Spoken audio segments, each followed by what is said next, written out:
إن الحمد لله نحمده ونستعينه ونستغفره ونعوذ بالله من شرور أنفسنا ومن سيئات أعمالنا من يهده الله فهو المهتد ومن يضلله فلن تجد له وليا مرشدا وأشهد أن لا إله إلا الله وحده لا شريك له وأشهد أن محمدا عبده ورسوله صلى الله عليه وعلى آله وأصحابه ومن اتبعه Alemlerini yoktan bar kılıp, bizni özünün şeksiz nimetlerinde yaşatuşu birden bir Rabbimiz, birden bir hak ilahimiz bulgan Allah Teala'ga min şükürlerimiz, maqtav hem ulug'lawlarımız bulsun.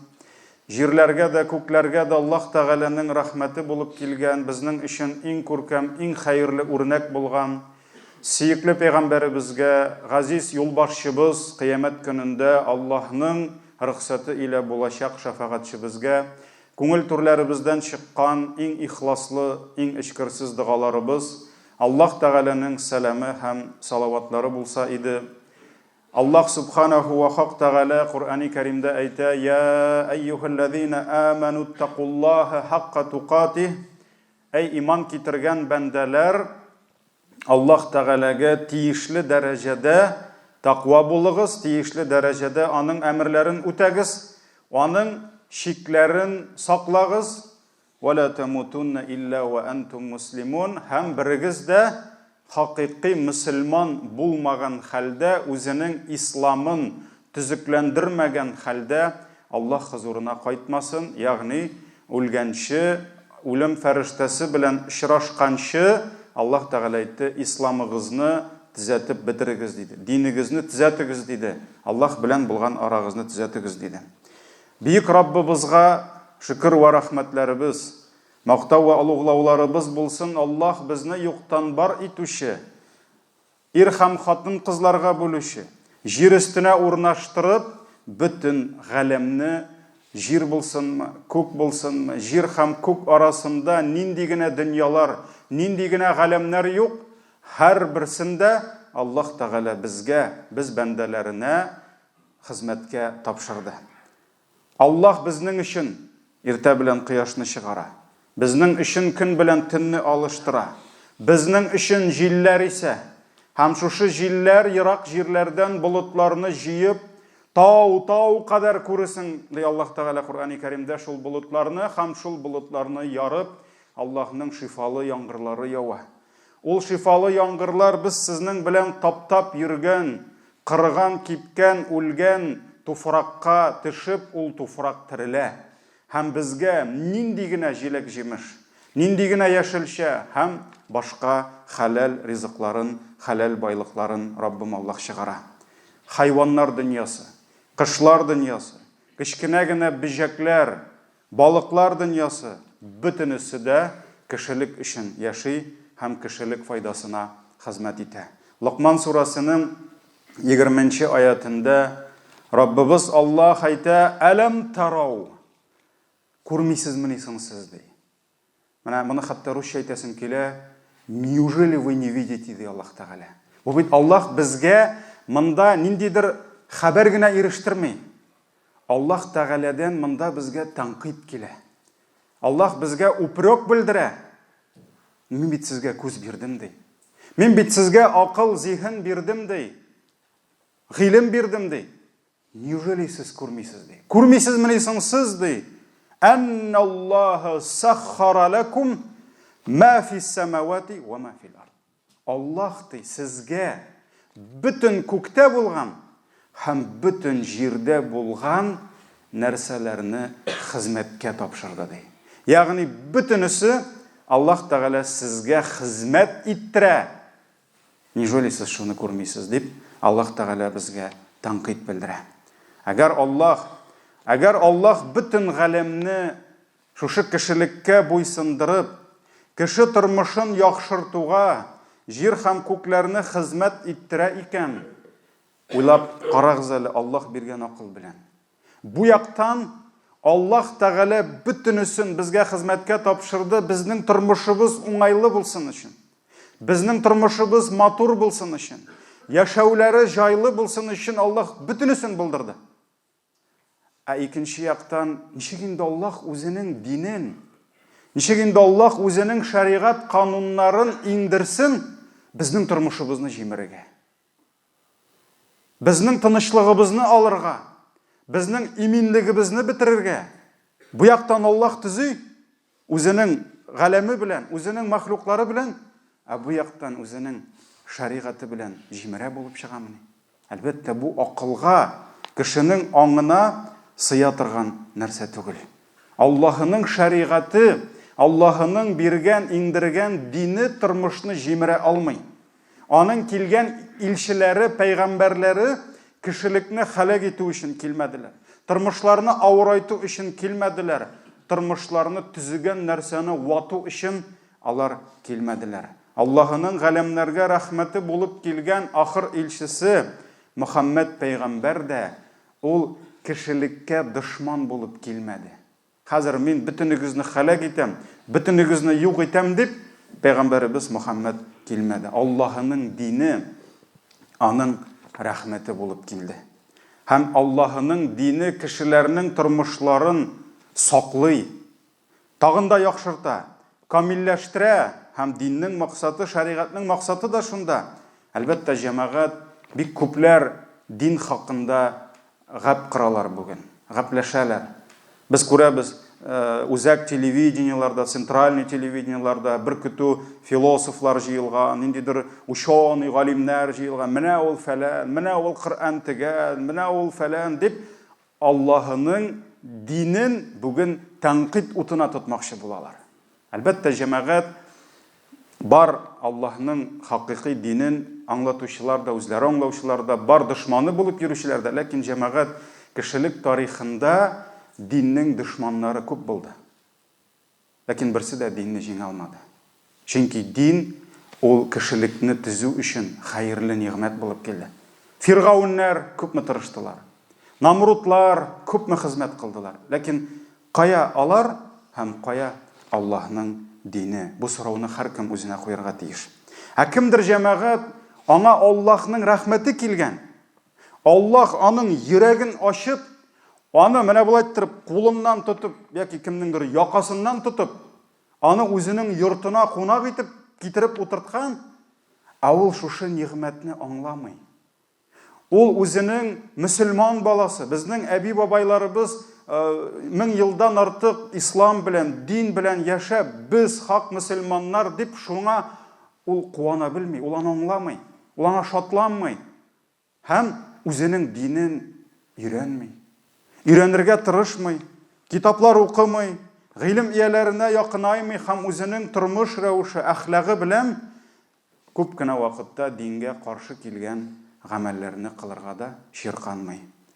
Кем Аллаһының динен өйрәнә, әллә нигә бер каядыр YouTube'та утырып кына яки Википедиядан укып кына түгел, җиң сызганып, кулына китап алып, ниндидер остаз каршына килеп утырып, хак динне бераз өйрәнә, аның диндә белеп алган хөкемнәр турында фикер йөртә, ул аңлый җәмәгать. Диннең һәрбер хөкеме ул кешелекнең иминлеген төзи. Ул кешелекне җимерми, ул аны саклый. Һәм дин тормышны киресенчә зиннәтлей. Ул аны бизи, ул аны тагын да матурлый. Имам Газали рахимахуллаһ әйткән, шәригатьнең максаты 5 дигән, максат, цель дигән сүз. Ни өчен Аллаһ Тәгалә шәригатьне бирде? Шәригать ул диннең кануннары, шулай бит. Ул ди кешеләрнең диннәрен саклау, кешеләрнең гомерләрен саклау, кешеләрнең ризыкларын саклау, кешеләрнең нәселләрен һәм мал мөлкәтләрен саклау диде. Ягъни дин ул безнең гаиләне саклый. Ул гаилә төшенчәсен саклый. Дин ул безнең малыбызны, чөнки урлашырга ярамый, алдашырга ярамый.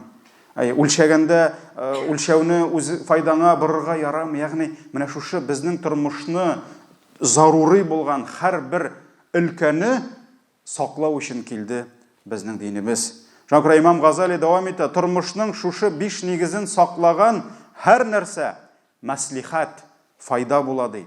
Шушы нигезләрне юк итүче ул киресенчә мәфсәдә, ул бозыклык, гынах, зыян була ди. Һәм Имам Ибн Кайим да әйтә, шариғатның кешеләрнең дөнья һәм ахирет тормышларын төзекләндерүгә нигезләнгән ди. Шариғатның максаты нигезләнгән нәрсәгә? Кешеләрнең дөньясын төзәтү һәм ахиретін төзәтү. Әле шариғат дөньяны гына төземәй.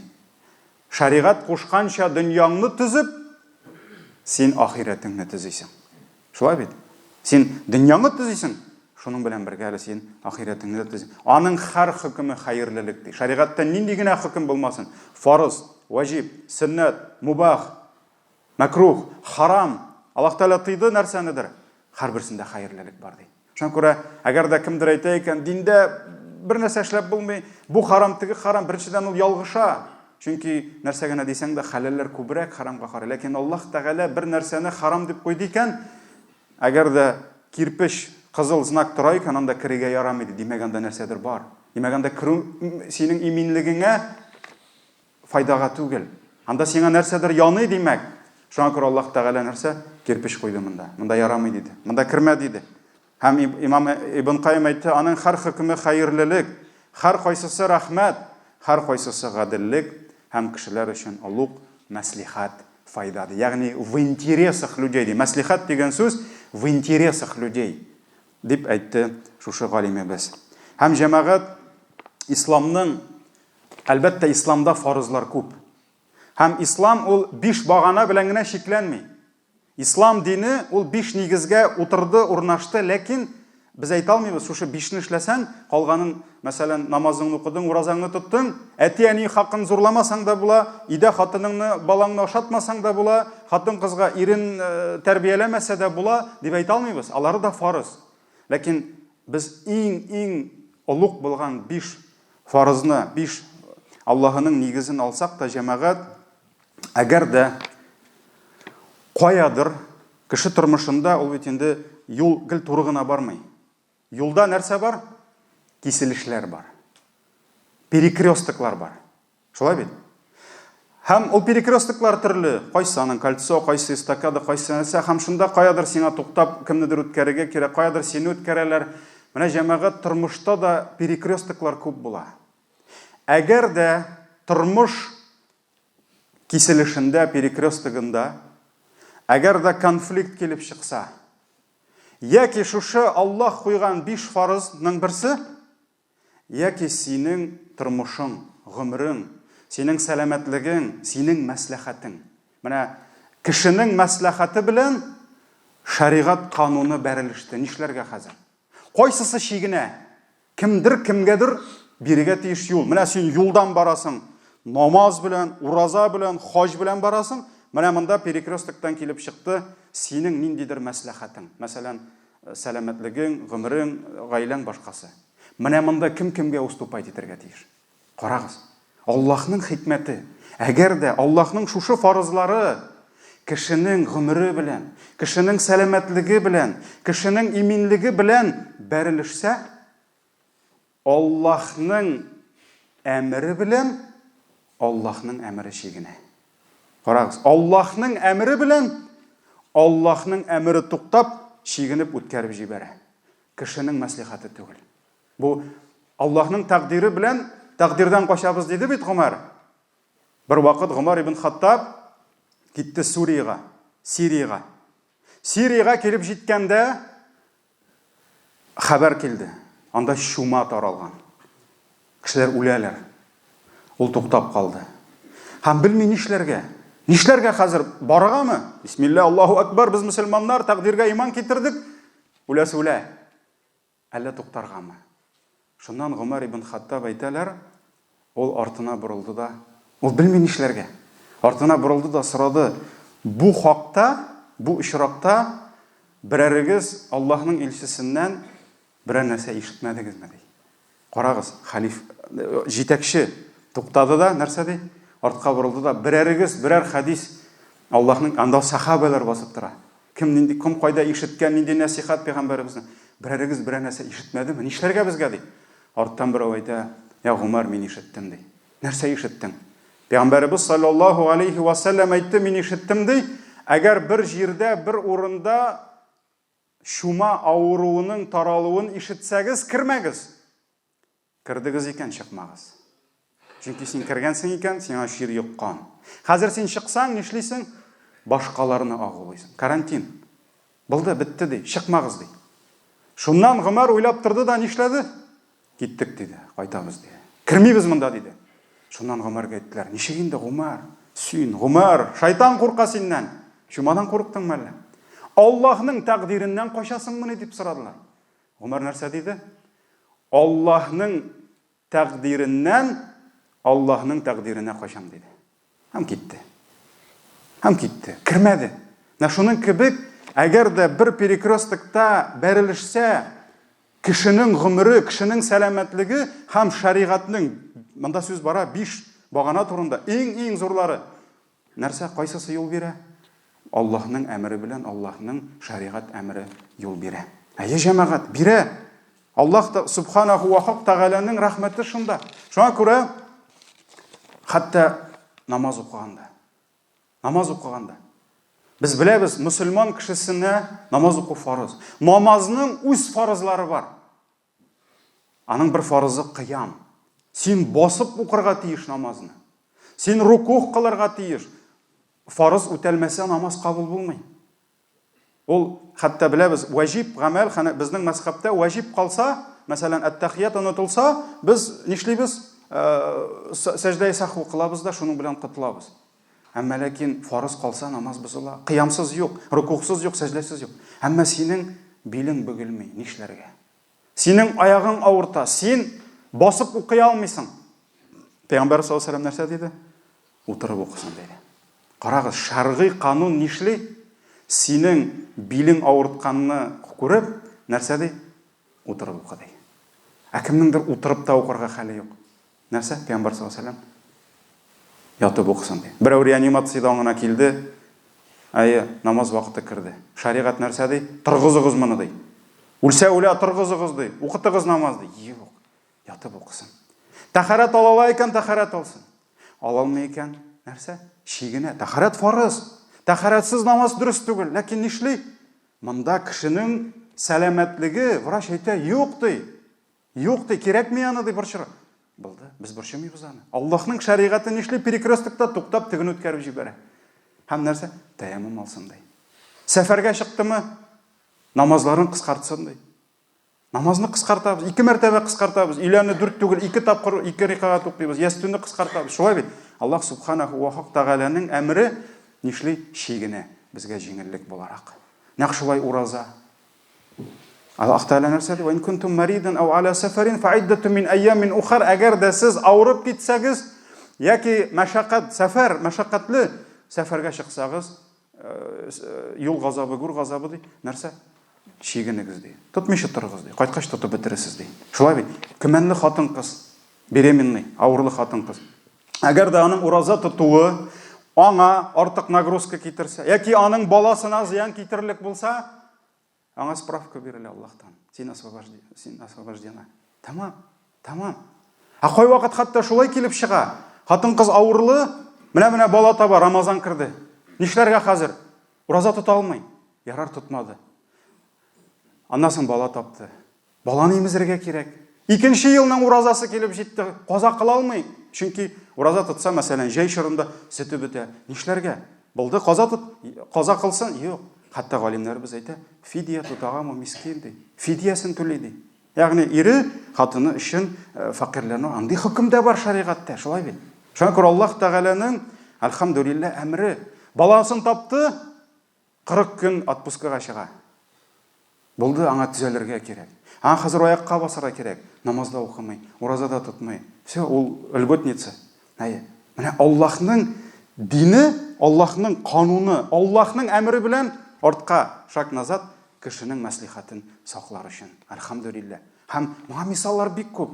Шариғатның шиклеулері, аның харамнары, Аллах Тағала неге мұны харам дейді, неге мұнда кірме дейді. Чүнки бұл сенің тұрмышыңны жеме. Неге Аллах Тағала зинаны харам қылды.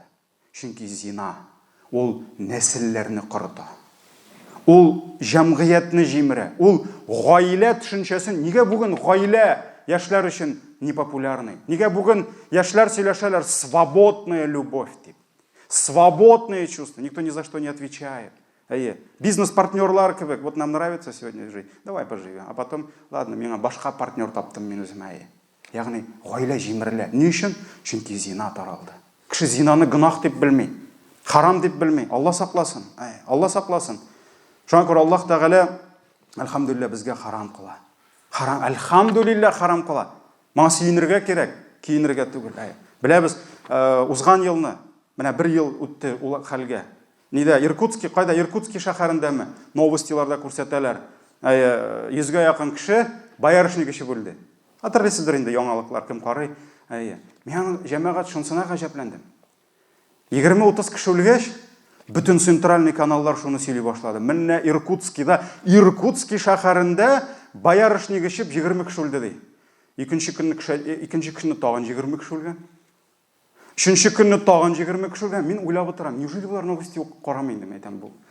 Бомжылар болса юқтыр енді алардың телевизорлары, интернетлары юқтыр. Бүттін жерден шуны қышқыралар. Баярышны кішіп үлә, анда енді баярышныкны тәнеңе де сүртмәссің қорқуыңнан. Бұлар қоман ішелер, қоман өлелер. Шойттырып 20 кіші 80-100 кішіге жетті. Ләкин шунсы сүйіндірді жәмәғат. Шунсы сүйіндірді. Бір яңалықларда да айтмадылар. Менә бір татар бабайы, өзбек бабайы ястуден қайтқанда баярышны кішкенде өлген әлі деп. Алай айтмадылар. Не үшін? Чүнки ястуден қайтқан бабай ішмей ол. Ішмей ол. Оны орақа керекмей. Шуңа көрі ол іші өлмей, әлхамдулилля. Менә шуңа көрі жәмәғат Аллах мұны харам қылды. Һәм шушы харамға кірмәуің сені көп нәрсәләрдән әлхамдулилля емин қыла. Менә жәмәғат 1-2 күннән бүтін дүния зур бәйрәм була. Яңа ел. Шулай менә Түбән Камада эшләгәндә без инде Үзәк мәчет бер булгач, бүтін шәһәрнең статистикасын алып барайык. Ел сайын январ айында біз жиназаға бабайлар жеткіре алмайбыз. Неге шулай ул жәмәгать? Менә ел сайын шулай ул. Статистика. Январ каникуллары башланса, бірсінің нишептір жүрегі тұта, бірсінің почкалар отказ айтты, бірсінің инфаркт, инсульт, үлелер. Бабайлар жеткіріп болмай. Әлі бит ул салқын, никах түгел, никахқа болса жеткіріп болар ел бабайларны. Анда бәлі шашарға бармай бит, ол бит күні бойы сен қатып, ішіп, еріп қаран да жиназада. Ол бит қызығай бір түгел. Жеткіріп болмай бабайлар, чөнки өлушілер көп. Менә аны бит бош эшләгән кеше белә бит аны. Біз бәйрәм дейбіз, аны ішу бәйрәменә әйләндерәләр. Халық бәйрәм ди, ішу бәйрәменә әйләндерәләр. Һәм күпме кеше нәрсә китеп бара. Менә җәмәгать шуңа күрә безнең менә шушы динебезне аңламавыбыз.